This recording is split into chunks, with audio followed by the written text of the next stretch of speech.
Fake HOA stole tools from a helicopter got cuffed before they could even deny it.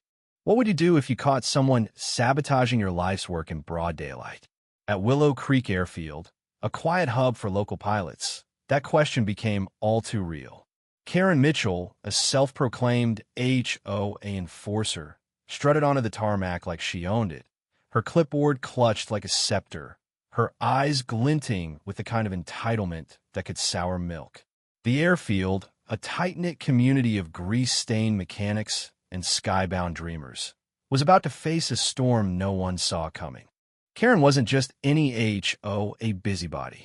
She'd moved into the upscale neighborhood bordering the airfield 6 months ago, and from day one, she'd waged war on the noise pollution of the helicopters.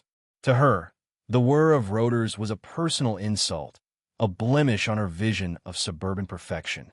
She'd sent letters, filed complaints, even rallied a few neighbors to her cause, but the airfield stood firm, its permits airtight. That's when Karen's crusade took a darker turn. On a crisp October evening, as the sun dipped low, she slipped past the airfield's chain-link fence, a crowbar hidden under her designer trench coat. Her target? The pride of Willow Creek, a gleaming rescue helicopter named Skyhope, used for medical evacuations and community outreach. The first sign of trouble came when Jake, a veteran mechanic with hands like leather and a heart of gold, noticed Skyhope's tool compartment ajar. Wrenches, pliers, and a prized torque wrench tools that kept the chopper airborne lay strewn across the tarmac, some bent beyond repair. A gasp rippled through the crew. These weren't just tools. They were lifelines, each one critical to saving lives in emergencies. Jake's eyes narrowed as he spotted Karen, standing smugly nearby, her crowbar glinting in the fading light. "You've got some nerve," he growled, his voice shaking with barely contained rage. Karen didn't flinch. "This junkyard's a hazard," she snapped, gesturing at the helicopter. "I'm doing the neighborhood a favor." The truth unraveled faster than Karen could spin it. She claimed to act on behalf of the HOA, flashing a forged letter that authorized her to inspect the airfield's equipment. But the HOA president, a soft-spoken retiree named Clara, was in the crowd that evening, and her face went pale when she saw the letter.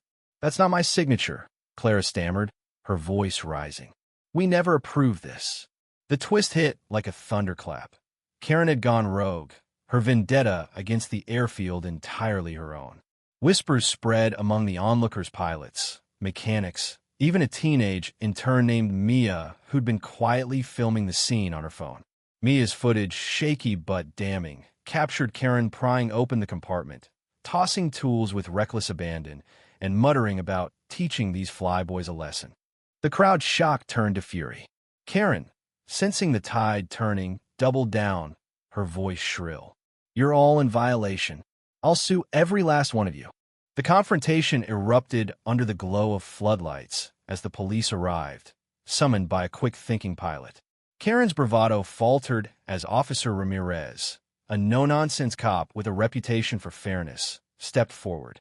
"Ma'am, step away from the helicopter," he said, his tone leaving no room for argument. Karen's eyes darted, searching for an escape, but the crowd had formed a loose semicircle, their faces a gallery of betrayal and disgust. Jake, still clutching a mangled wrench, recounted how Skyhope had airlifted his daughter to a hospital last year after a car accident. "You didn't just break tools," he said, his voice breaking. "You broke trust."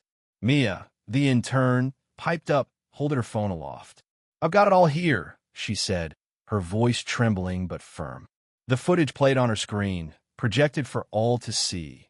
Karen's sabotage in stark clarity, her smug grin fading as she realized she'd been caught. Karen's downfall was swift and merciless. She tried to spin a new story, claiming she was just inspecting the tools for safety, but the evidence was ironclad. The forged letter, Mia's video, and the crowbar still in her hand painted a picture no one could deny. Officer Ramirez cuffed her as the crowd watched in stunned silence, the click of the handcuffs echoing like a gavel. Karen's face crumpled, her defiance giving way to panic. "This is a mistake," she cried, but the words fell flat. The tools, some irreplaceable, represented hours of labor and countless lives saved. Her sabotage wasn't just vandalism. It was an attack on the community's heart. As she was led to the patrol car, Clara stepped forward, her voice steady now. "You thought you could bully us into silence," she said. "But you forgot who we are." The crowd murmured in agreement, a quiet strength rising from their shared resolve. As the patrol car's lights faded into the distance, the airfield began to heal.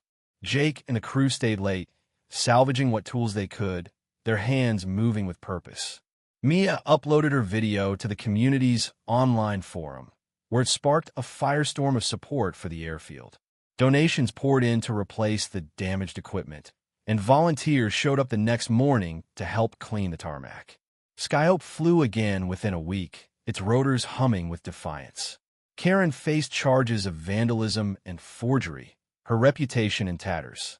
The HOA issued a public apology, distancing itself from her actions, and the neighborhood rallied behind the airfield, their bond stronger than ever. In the end, Willow Creek's story wasn't about Karen's fallet, it was about a community that refused to break.